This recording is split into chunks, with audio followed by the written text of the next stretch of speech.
Hi there, Ollie Anderson here. You're listening to Creative Status. This is a podcast about using the creative process to improve your life. If you don't know, I'm a creative performance coach and author who helps people to use creativity to be more real in their lives and or businesses, depending on what they're doing. This is the 52nd episode of Creative Status, which is kind of crazy for a number of reasons. One, it means time really does fucking fly because it doesn't seem like a year's worth of conversations have happened, but yet here we are. Secondly, it's kind of mind-blowing that I've managed to go so deep into this stuff with so many people. I've learned a lot. It's cemented a lot of the philosophical ideas I've personally had about what reality is and what human beings are, how the creative process is a vehicle for becoming more human, more alive, more truthful in our relationship with ourselves and life itself, and learning to trust and all the things that I like to talk about. Today's episode is kind of a good summary of a lot of the main themes of the podcast. I don't know if you've read the show blurb or seen the episode covers, but basically the 3-step process that always comes into this is awareness, acceptance, and action. And the way that I sum it up on the podcast episode art is deconstructing the ego, which is getting out of your mind, figuring out how your sense of identity is holding you back from the life that you want, and the natural drive towards wholeness that we all have, but sometimes become disconnected from. Then we need to integrate the shadow self, because if you've read my book, Shadow Life, Freedom from Bullshit in an Unreal World, or listen to the podcast, you'll know that the ego and the shadow are in a constant conflict, and the ego is basically a truncated version of who we are when we've disowned certain parts of ourselves and sent them hiding into the unconscious or the shadow territory. We need to use the creative process, which can be anything, to reintegrate those parts of ourselves because they're very real. They're very much aligned with our true values and intentions, which may be some of the things that have gone into hiding. And if we spend our lives disconnected from them, we will always have a kind of restless feeling or a void that our lives are not our own. The final level is action. You can't get any change in your life. You can't make any progress in life without taking real or inspired action, which ultimately comes from the whole, which goes back to the making the unconscious conscious and integrating the shadow idea.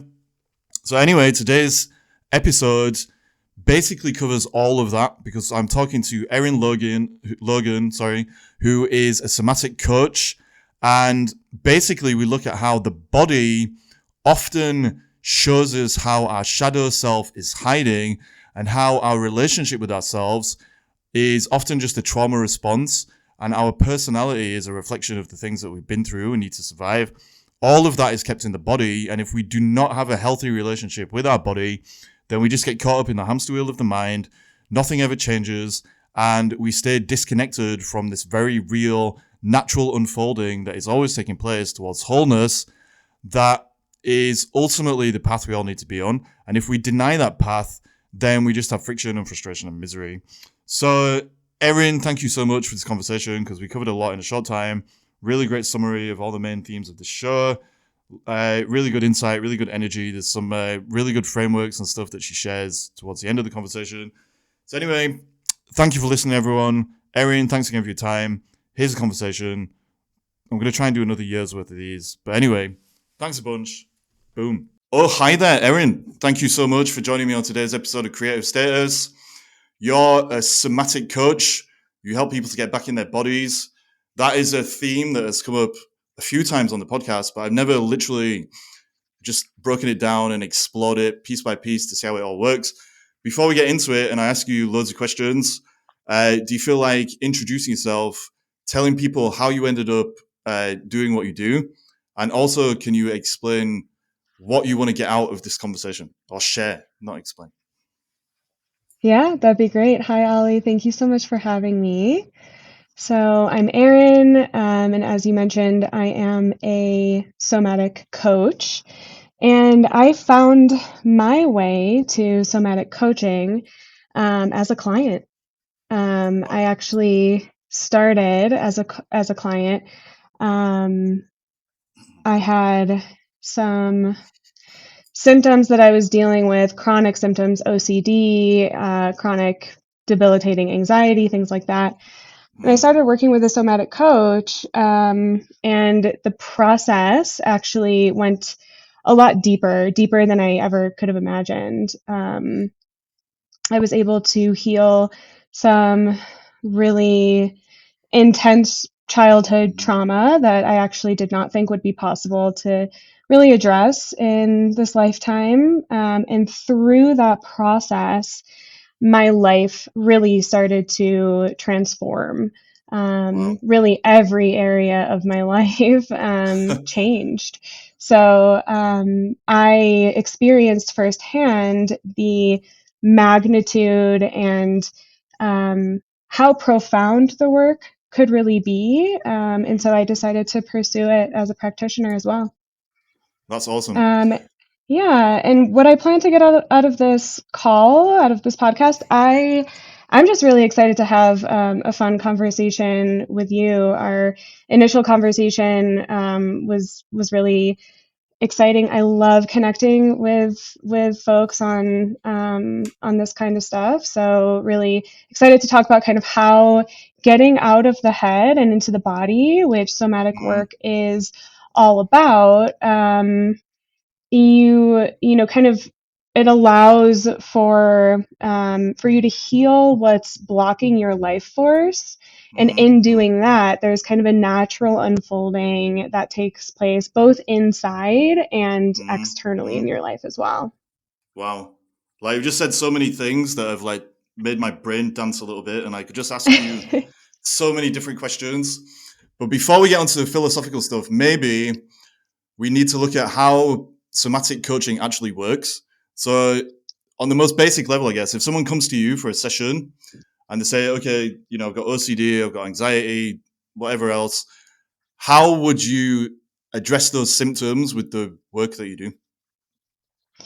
Yeah, so a typical session, you know, we guide the client out of the mind, out of the thinking Mm, mind, mm, and into the realm of the body. And so you're mm, working more with sensation and feeling and mm, emotion, potentially images and beliefs and thought patterns and things like that as well. mm, Really, however it most authentically manifests for the client.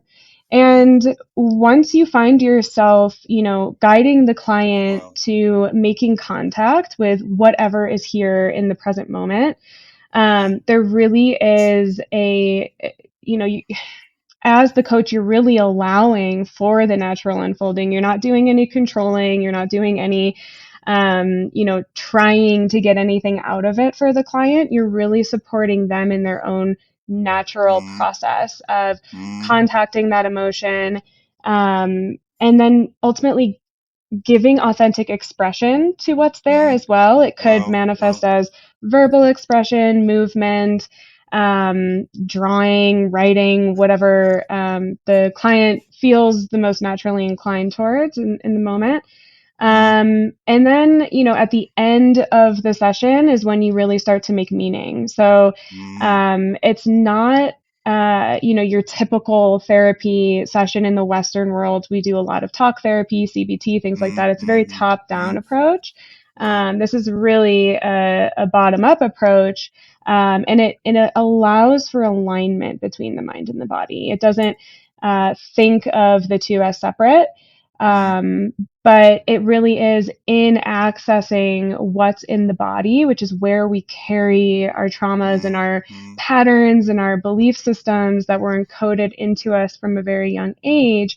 mm. It's in starting there that we start to make more sense of really what's going on and how that stuff is showing up for us in our life. Wow. Like a phrase that you've used a few times already in the conversation that I really love is this idea of the unnatural folding.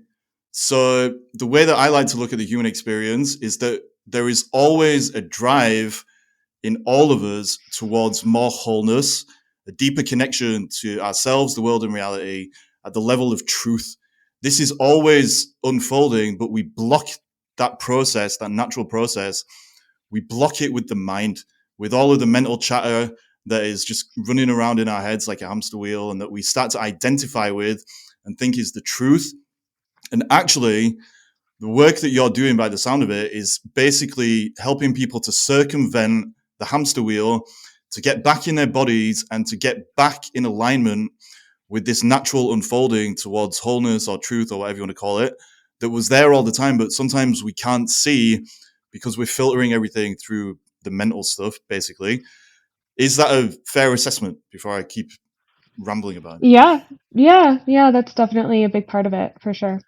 Yeah. So why do you think so many of us become out of alignment in the first place? Because ultimately, we're all in our bodies, to state the obvious. The truth resides in the body a lot of the time, or maybe it's more accurate to say that the body can be a doorway to the truth if we learn to listen to it. But for some reason, we've all been conditioned to just not listen to the voice that's always calling, if that makes sense. Like, how do we get in that state in the first place? Yeah, I that's a great question. And I think it comes back to protective Mm, strategies. mm, So what is blocking us from what you referred to as like capital T truth, this inner essence, this voice that's always calling, mm, is, a number of protective strategies that we don't consciously adapt a lot of the mm, time. These are mm, things that we learn subconsciously that we need to do in order to survive or get by in the certain, circumstances or environments that we're growing up in. I think a mm, lot of it comes down to a lot of my work is based in attachment theory and attachment therapy and things like that. So, um, you know, depending on the type of environment that we are raised in, we will subconsciously start to develop these various protective mechanisms. It could also come from things that mm, happen to us at school or, mm, those really traumatic and impactful experiences that we all encounter throughout life. And so the lens that we look at it through in somatics is through a lens of compassion and through a lens mm, of like, of course, instead of beating ourselves up, like, of course I have this mental chatter. Of course I escaped into my mind, for example, as somebody who's mentally inclined or, develops OCD, rumination, that kind of thing. mm. Just as an example, it's like, oh, of course I did this. It's because of X, Y, and Z. And I no longer have to do that, but I do have to heal from the circumstances that caused me to get there in the first place Mm, mm, mm. before I can access that capital T truth. Wow. Like, something I love to rant about on the podcast and everywhere, to be honest, is this 3-step process that we all need to go through when we're transforming our lives. The first step is awareness, which basically means that we become aware of the patterns that are holding us back, all of the ego stuff, the way that we're identifying in an unreal way, etc. The second step is acceptance of who we truly are, what's hiding behind the veil of the ego, down in the shadow self, some of the things that Mm-hmm. we may have not wanted to accept about life, like we're all going to be dead one day and all these kind of things. And then finally, the next stage is action. What it sounds like is that with the somatic work you're doing, you're really helping people to start raising that awareness and then the acceptance of how they're holding themselves back from a real relationship with themselves. So, if that's true, what are some of the practical things that people can do when they're in that early awareness stage? So, I guess the question is, how do you teach people to actually listen to their bodies and to start seeing that it is putting them back on the path towards that natural unfolding that we keep talking about? Mm. Yeah, that's a great question. I think awareness it takes a lot of patience and it's a Mm, muscle that just needs to be strengthened over time. It's this act of, you kind of get to a point where you're like, am I going to continue self-abandoning, mm, and just wow, like fully being in my protective strategies for the rest of my mm, life? And then, mm, you mm, know, consistently seeing the ways that those protective strategies are like keeping me from this life that I ultimately desire and envision for myself. mm, Or am I going to make the conscious choice to continue coming back to my body every time mm, something happens when I'm triggered or I start to feel something?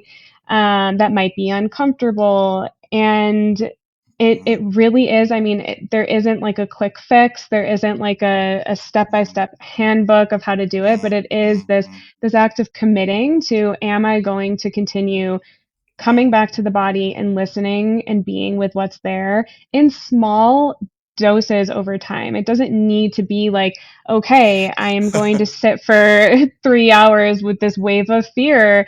We're slowly expanding our capacity within our nervous systems to be able to do it. But I think it really is, this commitment, and then it's patience and practice. And it's not, um, you know, beating yourself up. Again, it's not about beating yourself up when you don't do it. It's just, that's just more information, is the way that we like to see it. So yeah. So it's just about continuing to chip away at it until it just dissolves, and then those patterns that are holding us back, those mental patterns, they are ultimately replaced with something more real, if that makes sense. Like, would you say a lot of the mental things, even though they've evolved in our lives as a protective thing, so the ego, I always say, it's like a survival thing that we've created to be able to survive similar situations to in the future to what we've been through in the past.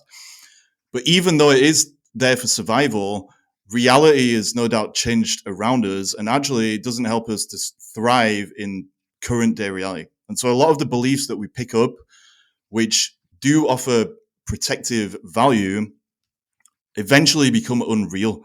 And one of the reasons that the mind stuff becomes so problematic in our lives is because by filtering everything through it, we start acting in a way that is not actually aligned with the truth or with reality or whatever word we want to replace there or substitute there. We keep acting in a conceptual way rather than an experiential way. Let's say it like that. And so ultimately, the body stuff shows us that a lot of our knowledge is totally unreal. It's just something, it's like an illusion, basically, that we're filtering everything through. And when we let go of it, it puts us back on this path that I keep bringing it back to you about the natural unfolding. And once you realize that it's unreal, that's when you reach that tipping point where everything can actually change for you. And it sounds like, based on your story, like when you were getting this kind of coaching work, that's sort of what happened. yeah, I yeah, you kind of outlined it in a pretty clear way, and I wouldn't necessarily call it unreal. I would call it very real to you and to your perception of what's going on. We never want to, that can come across with clients as like invalidating, or when somebody's like, no, I really feel like this is what's going on. You don't want to discount that.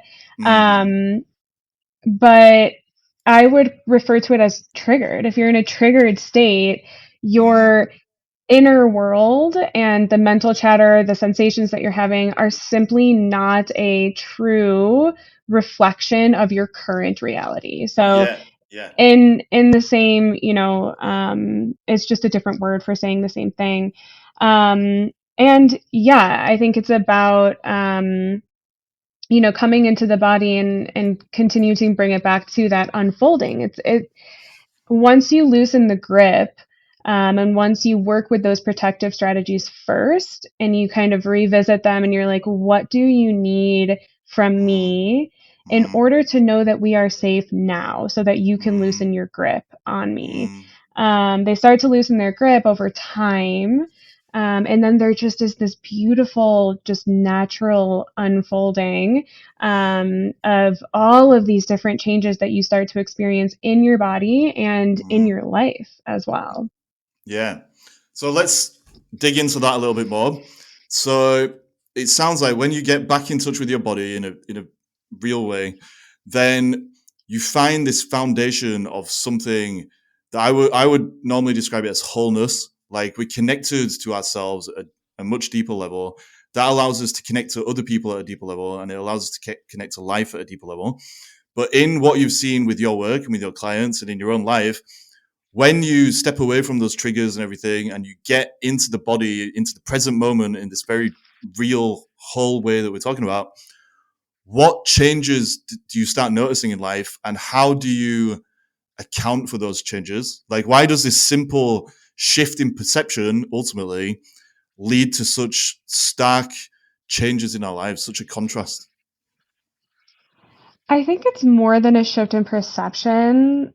I think it is a shift in experience. Wow. And so perception can feel very mental.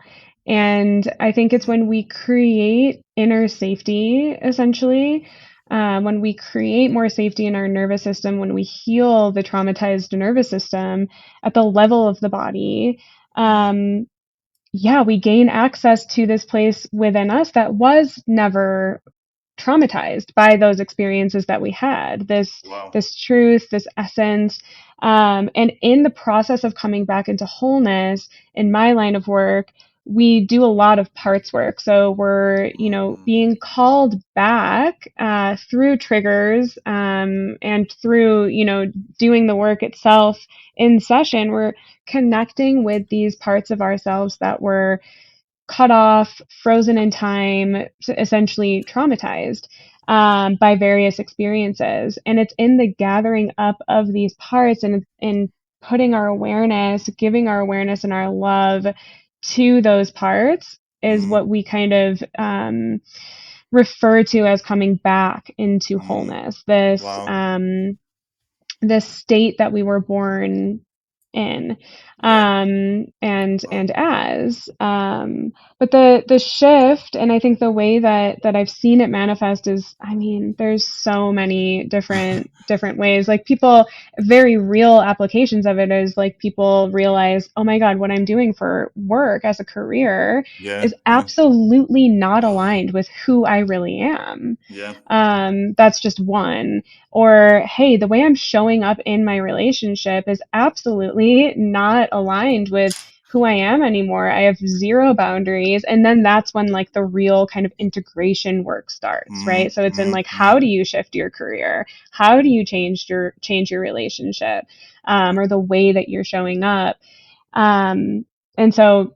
yeah, there's all sorts of Yeah. real life applications to it, but I Yeah. really do consistently see a huge shift start to take place at a certain point. Yeah. That's amazing. Like, actually, I've seen this in coaching people as well. Like, sometimes at the start of the journey, they've basically come to coaching because they feel like there's a void inside them, or they've got like a restless feeling that there's more to life, whatever it is. And that feeling is being caused by the false identity that they've picked up by being caught up on that hamster wheel that we are talking about, basically. As they go Hmm. through the coaching process of awareness, acceptance, and action, they start to realize that ultimately there is this dance between the ego, or the false identity that they've created because of their shame, guilt, and trauma, and the shadow self, which basically is a truncated version of who they really are, with all kinds of parts disowned so that the ego can stay in the state that it needs to be for them to keep avoiding Hmm. those emotions. When they start facing the shadow self, that is when they start to move towards integration, and they realize that the life that they've built was ultimately filtered through the ego. So their social conditioning, self hypnosis to keep the ego in place, all that kind of stuff. And so by following the dictates of the ego rather than of their realness, as I call it, they end up building a life that is totally inauthentic. And even a lot of the goals that they may start the coaching process with have been filtered through the ego in that manner. And so they're ultimately just kind of shadow boxing with life. They're chasing something that's unreal in order to kind of fill a void that's not real anyway. It's just the illusion of disconnection. And so when they go through this journey, it's exactly like you said. They realize, wow, this job that I thought I really cared about, I have no real attraction to it at all anymore, because it's ultimately, it was just like an idol I created because I was avoiding the truth. So I put the truth in this, in my career, in money, in false relationships, blah blah blah blah blah. And it's really interesting that you said that, because ultimately, when I was talking about awareness, acceptance, and action, it goes deconstructing the ego, integrating the shadow, and then building or manifesting a real life. Hmm. So, with this overlap that we're kind of noticing between my process and your process, Mm-hmm. could we say that for most people, the shadow self initially is hidden in the body? Because there's this dance between the ego and the shadow. The ego basically shows up as a bunch of mental, uh, conceptual constructs and ideas and all that kind of stuff. It keeps the shadow at bay, but the shadow never goes anywhere because it's real. Like we said, what's real is always real. I can't remember how you said that, sorry, but you said this real place within us that isn't, it never gets traumatized, is always there, but we become Mm-hmm. disconnected from it. So if that's all true, is, you know, somatic work, getting in your body, getting out of your head, is that a way to do shadow work ultimately? Oh, totally. Totally. Shadow work is a huge part of the process. Wow. And I agree with what you said. You know, I think a lot of folks end up coming to a point in their process where they almost start realizing that their trauma response was their personality, Yeah, exactly that. or what they were identifying with, Wow. and coming into more authenticity, and finding their authentic nature is ultimately where you want people to end up, Yeah. right? Yeah. But you cannot, it's like that common saying of there's no way out but through. You Mm. have to trudge through the shadow and face the shadow and really, not wrestle with it, but bring it into the Yeah. light of your Yeah. Yeah. awareness Yeah. and be like, oh, all of this isn't so bad. Like these are just parts of me that I can Yeah. now start to integrate. Yeah. But yes, I would say this, if the subconscious, through a somatic lens, it really lives in the realm of the body. Mm. Um, that's where you're going to be confronted with all of those patterns, those, hidden strategies, those fears, those insecurities, those Wow. beliefs that we would Yeah. consider shadow, and start to really bring them into the light of your awareness and lovingly and compassionately start working to Mm. reintegrate them. And Mm. more powerfully, and in a more empowered way, Mm.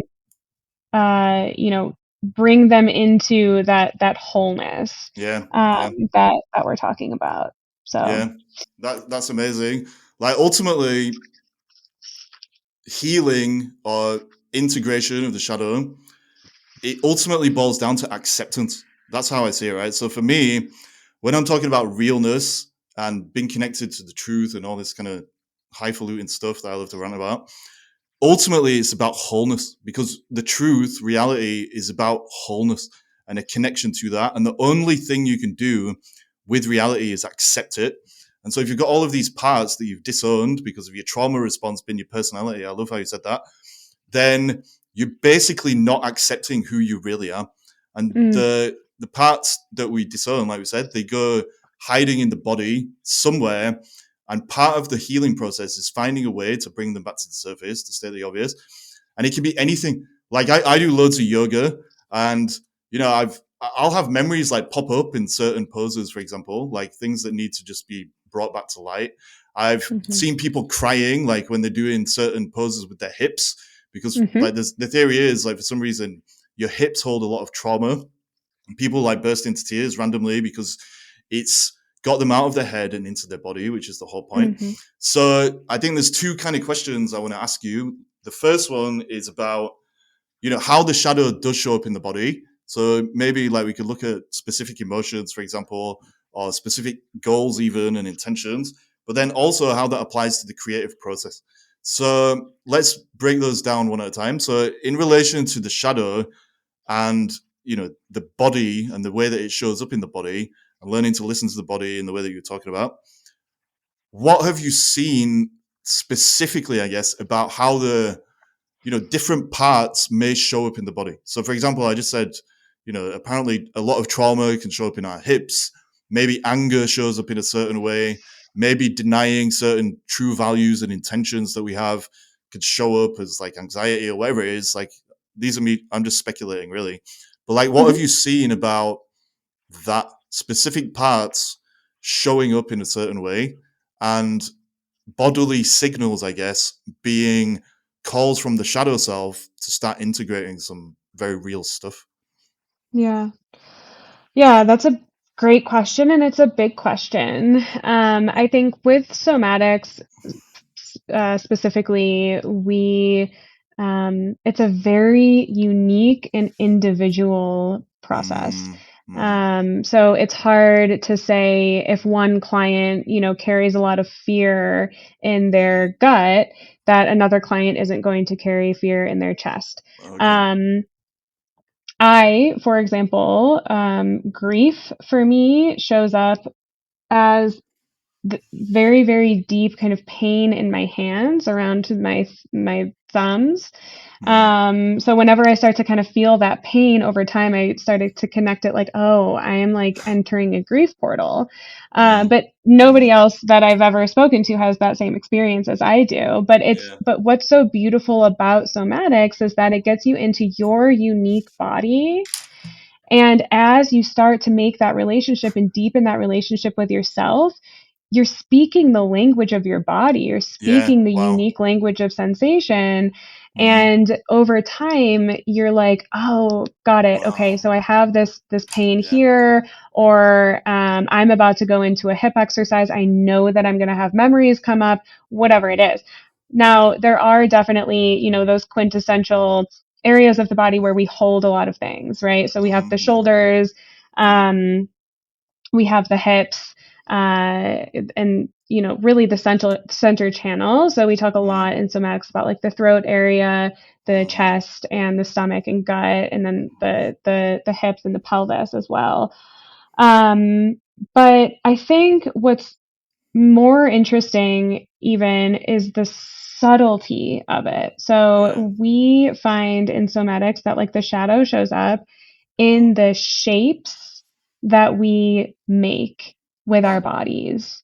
And so you will notice, like, if you start to kind of tune in to yourself when you're not paying attention to your body, you take like a mindful minute, you kind of get aware with, become aware of like how you're sitting, Mm, even just in any moment, you start to notice like where you carry certain tension in your body in certain moments, even when there's like nothing really particularly happening. And then you can start becoming aware of that in moments where you might be more triggered, or if you're wow. around certain people, like what is the shape that I'm taking when conflict arises? And in Wow. noticing that and Mm, exploring that, you can really go back and kind of deduce like, okay, this is why I make this shape mm, now. And mm, this shape isn't just a shape, it's an entire behavior. It's a wow. pattern, Wow. right? Yeah. So I hope that makes sense. Yeah, it But makes perfect sense. Like ultimately, it kind of comes back to awareness again, because I think at the start of a journey of learning to listen to your private body language, and I'm so glad you said that. You're right, because I was making it too universal, but ultimately, all our bodies are unique. We've all got different life experience and blah blah blah. So the way that this shadow language is going to whisper to us is going to be slightly different. But mhm, if we can get into that mindset of maintaining awareness and kind of observing ourselves, like you're talking about, then we can kind of reverse engineer it, I guess. So, like you said, with mhm, our posture, for example, if we notice that our posture, I don't know, slumps or something in certain situations, maybe we can reverse engineer what's going on right, there and then figure out, what parts of the shadow self may be hidden or something in those kind of social interactions, let's say. Like, does that right, make sense? right, Yeah. exactly. Yep, Yeah. yep. Okay. Sorry. No, go Oh, ahead, go sorry. ahead. I thought you were going to say something. So yeah, so we can reverse engineer what's going on. There are some general patterns, I guess, like you said, like the central part of the body and all that kind of stuff. Have you learned if there are any kind of universal symptoms that a lot of people may look at in isolation, but which are ultimately a sign of the fundamental problem of disconnection from the real or authentic self and this natural unfolding that is getting blocked by the mind? So, for example, a lot of people think they have anxiety, they think they have depression, and they look at those things in isolation, but actually they're symptoms. And the way that I see that now after working with people and looking at my own stuff is that a lot of the time, okay, they are things that exist in the world, obviously, but they're symptoms of not being real in some way and blocking this natural unfolding and the integration process. And if you can put yourself back on that path, then a lot of those symptoms kind of dissolve. So I guess the question is, if somebody is not listening to their body, what are some of the general signs that they may need to kind of do some of this work you're talking about? And what are some of the common pitfalls, I guess? Because a lot of the time, when people don't understand the real problem, which is that they're disconnected at this deep level, then they'll basically do what we said earlier. They filter everything through their trauma response and end up, going on a wild goose chase. But is there something there? Like, people might have like a bunch of symptoms which they think can be seen in isolation, but it's ultimately a sign of the kind of thing we're talking about. Yeah, of disconnection from your truth, from wholeness. Yeah. Yeah, for sure. I would kind of break it up into three different categories. There's, the physical Wow. manifestations of those symptoms. Mm. So you might get Wow. when you start to tune into the body, you might notice like, wow, I have like really shallow breathing, or I have a lot of tightness in my chest, or oh my God, my jaw is like constantly, clenched. Um, pain, chronic pain. You might, a knot in the stomach. It can show up really as so many different physical symptoms, and then it also manifests as behavioral patterns, right? So the different ways that we essentially subconsciously are protecting ourselves through these different behavioral patterns that start to impede us in certain situations, right? From getting what we truly desire. And relational patterns too. Relationships are a huge mirror to our own shadow and to the things that might be suppressed and that we need to really go inward and look at, as opposed to projecting onto our partner or our friend or, a loved one. And so all of those different, if you start to kind of feel really blocked in those, various, either with your own behavioral patterns or the way that you're consistently having these same issues occur in relationships, or chasing after the same type of person, that kind of thing, are all kind of indicators that there is a disconnection, right? From that inner source, that inner source of wisdom, that wholeness, that essential nature. So Wow.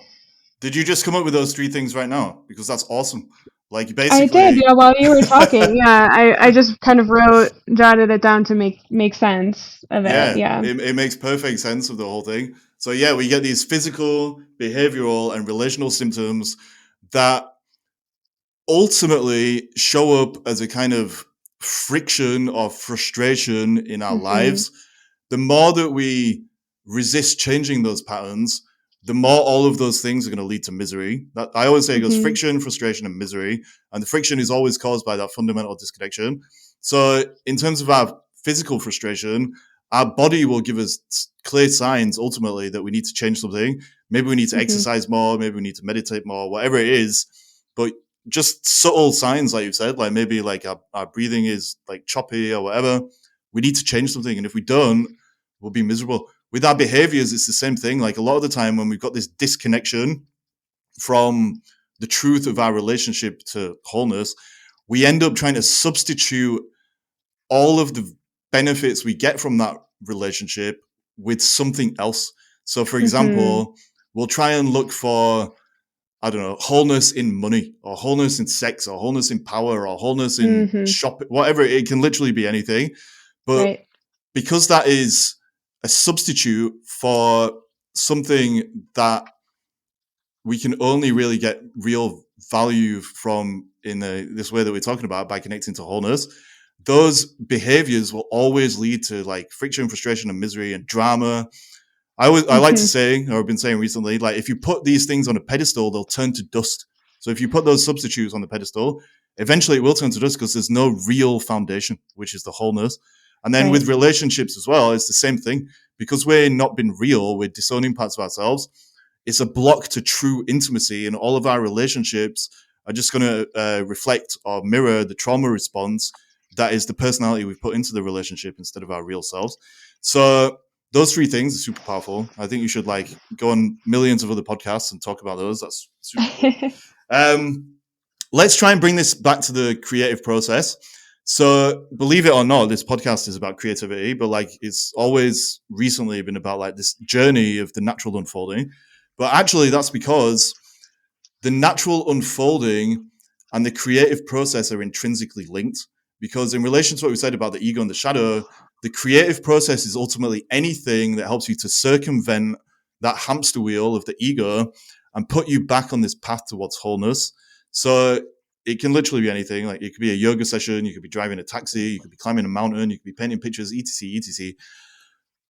All acts of real creativity in that sense are putting you back into the same place that somatic work does, which is where you're back in the present moment, you're back in alignment with the natural unfolding.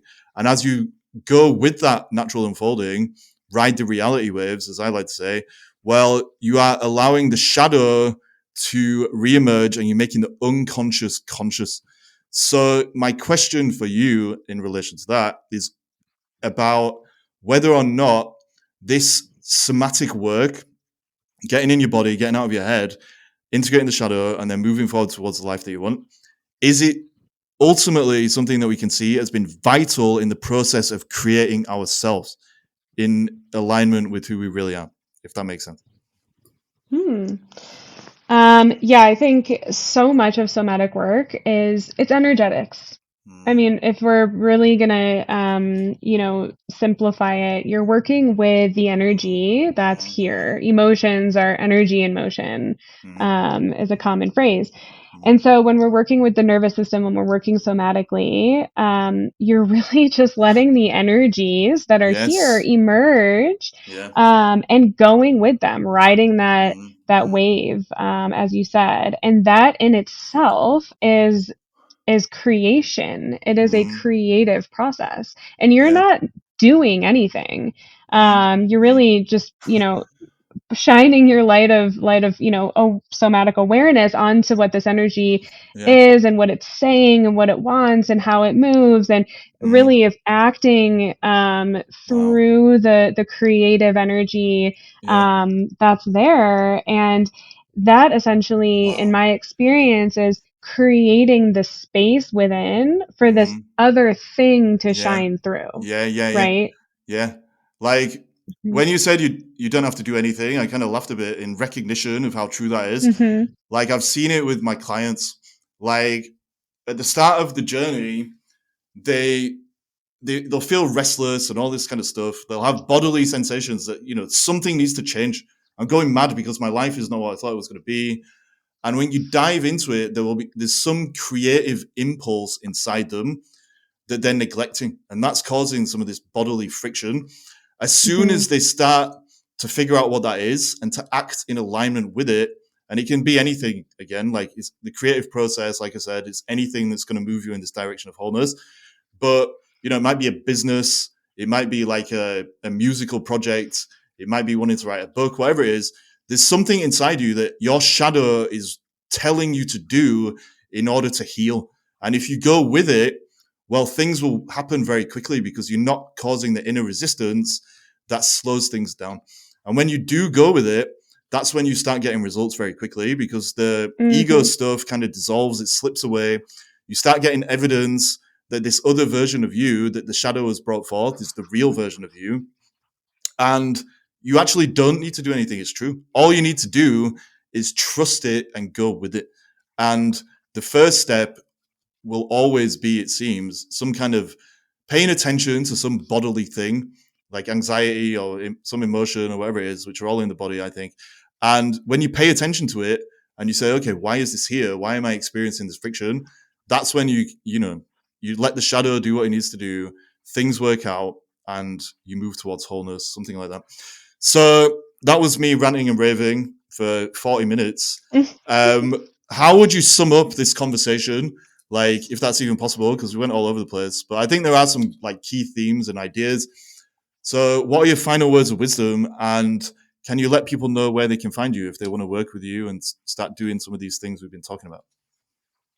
Yeah. I think just to sum it up, and to kind of tie it back to the theme, is, when you are no longer spending your energy on resisting what's here Yeah, for you and your yeah, body to yeah. see, to be aware of, to work with, all of that energy Mm, it gets, you can put that onto something else. And yeah. so a lot of it typically is, channeled into creativity and creating in Mm, some way, shape, or form. If it's mm, career, if it's, in your relationships, whatever that looks like.